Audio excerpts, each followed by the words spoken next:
Hi everyone. I'm actually kind of excited about today's topic because it's something that comes up a lot in what I do and when I talk with clients. It's a resignation notice for your company. Most people have a policy that it's 2 weeks, right? And honestly, if you think about it, it just doesn't work, does it? Because you have to replace that person the day they put in their notice in order to keep the flow going and keep the consistency going and to replace that person on their last day. You just can't do that. So I had, of course, a 2 weeks policy when I had my daycare, but then I ended up switching it to a month. And I'm telling you, it was way better.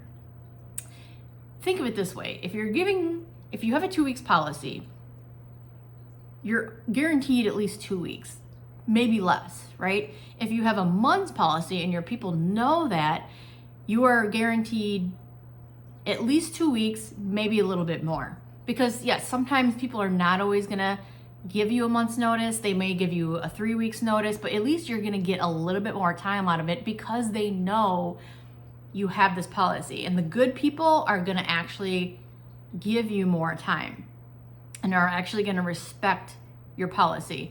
Now, I had one of my long-term employees who was with me for like 13 years. She put in her notice and she gave me 3 weeks and she's like, I'm sorry, I just couldn't do any longer because the other job, they needed me to start right away and they just couldn't wait, a month. And I said, that's fine. I said, I at least appreciate you giving me 3 weeks.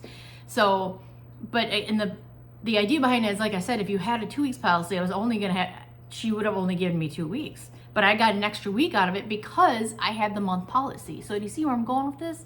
So yeah, it's crucial to do that. And I think if everybody does it, everybody gets in that same routine, then we won't run into the issue of, I can't give you a month's notice because my other job, needs somebody to start because that other person left in 2 weeks because that's their policy. So highly recommend changing it and getting into that new routine. A month's notice is way better than 2 weeks or less, right? And it does take time to find people. The average time to replace a position takes 42 days. 42 days. So it takes, you need that time. You need that time to find a replacement.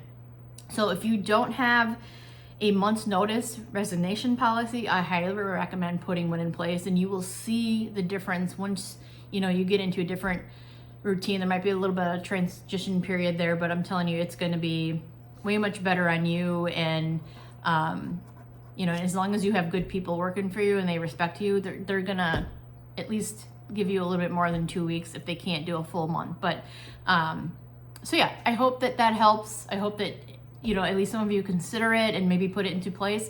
I would love to hear if anyone does actually put this in place, or maybe is doing that. Please comment below because I would love to hear your experience with it, because I've never actually talked to anybody who actually does this. So I would love to hear your stories.